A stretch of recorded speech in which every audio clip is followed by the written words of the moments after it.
ओम श्री गुरुवे नमः। आप सभी तो प्रातःकालीन ब्रह्मवेला में सादर प्रणाम स्वीकार हो।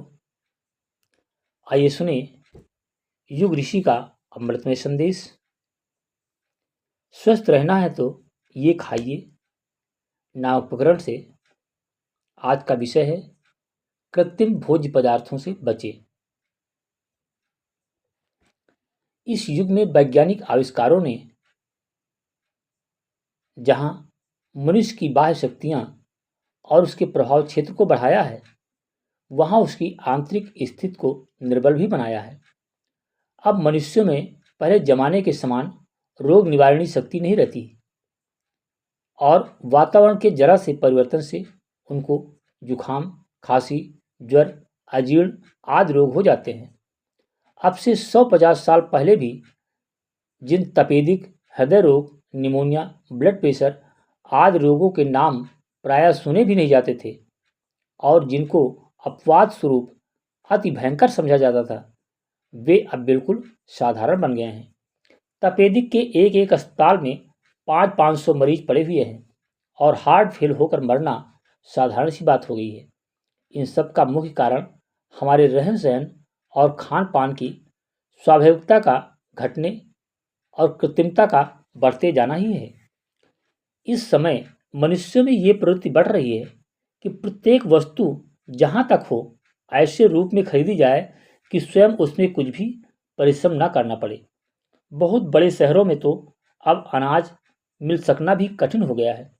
प्रायः सभी मनुष्य फ्लोर मिलों में पिसे आटे को ही काम में लाते हैं।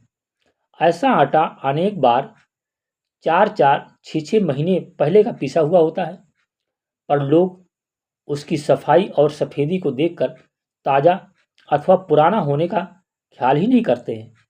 इसी प्रकार धनिया, हल्दी, मिर्च, खटाई आदि सब पदार्थ जो पहले साबुत खरीद कर घर में थोड़ा थोड़ा करके ताज़ा पीस कर काम में लाए जाते थे, वे अब झंझट से बचने के लिए पिसे हुए ही खरीदे जाते हैं, चाहे वे महीने के पिसे हुए ही क्यों ना हों और उनमें सड़ी गली भली बुरी चीज़ें ही क्यों ना मिला दी गई हों।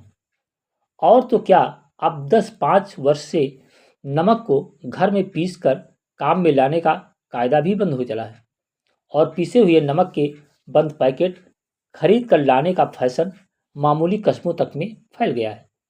बड़े कहलाने वाले और शौकीन लोग तो डिब्बों में बंद किए हुए या अचार और मुरब्बों के रूप में महीनों पहले से तैयार किए हुए पदार्थ काम में लाते हैं, जिनमें खाने के सिवाय हाथ भी न लगाना पड़े।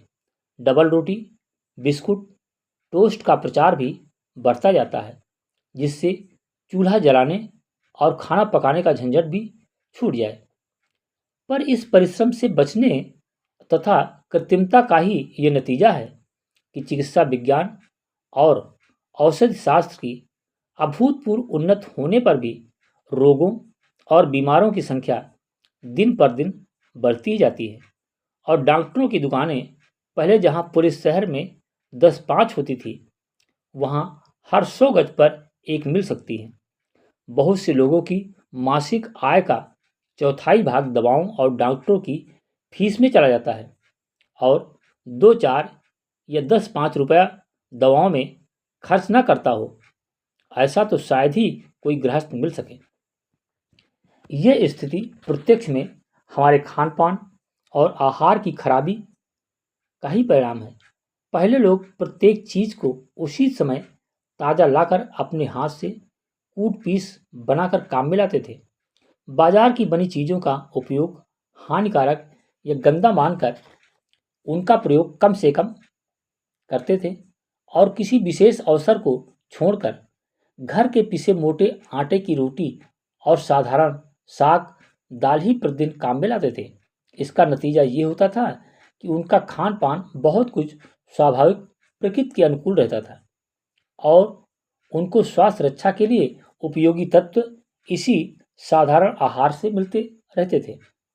पर अब लोगों को हलवाई की दुकान ही नहीं, होटलों का भोजन पसंद आने लगा है, तो उसका नतीजा भी वैसा ही उठाना पड़ रहा है, क्योंकि प्रकृति का सिद्धांत है टिट फॉर टाट, जैसे के तात तैसा व्यवहार, ये प्रकृति का सिद्धांत है।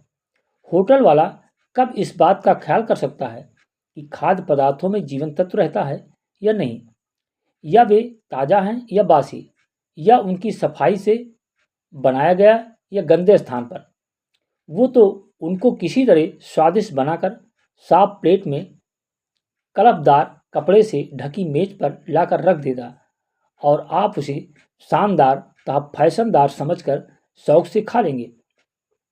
पर क्या आपको मालूम नहीं कि होटल वाले प्रायः घटिया और सस्ती चीज़ें इकट्ठे भाव में खरीद कर लाते हैं।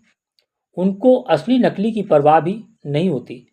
वे साग तरकारी भी सस्ते के ख्याल में बासी या घटिया किस्म के खरीद लाते हैं और उनको नमक, मिर्च, मसाले और छौंक बघार के जोर से स्वादिष्ट बना देते हैं।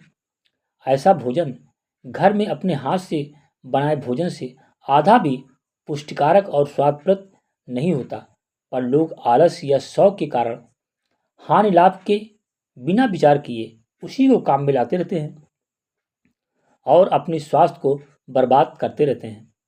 हलवाइयों की दुकानों की हालत भी होटलों के छोटे भाई की तरह ही होती है और उसमें बिकने वाली पूड़ी, कचौड़ी, जलेबी आदि भी घटिया मिलावटी पदार्थों से बनी और अस्वास्थ्यकर ही होती है। ओम शांति। प्यारे मित्रों, ये विशेष संदेश आप युग ऋषि का सुन रहे थे, स्वस्थ रहने के सरल उपाय। कितने ढंग से युग ऋषि ने इस सब को बोध कराने के लिए आपको आगाह किया है कि स्वस्थ रहना है तो ये खाइए। इस प्रकरण में अभी आप सुन रहे थे युग ऋषि का अमृतमय संदेश, कृत्रिम भोज्य पदार्थों से बचें, अर्थात जंक फूड, फास्ट फूड से बचें और अपने जीवन को निरोगी बनाएं। इस वीडियो संदेश को पर आप चिंतन मनन करें और ज़्यादा से ज़्यादा अपने जीवन में उतारने का प्रयास करें। शेयर अपने इष्ट मित्रों तक जरूर करें।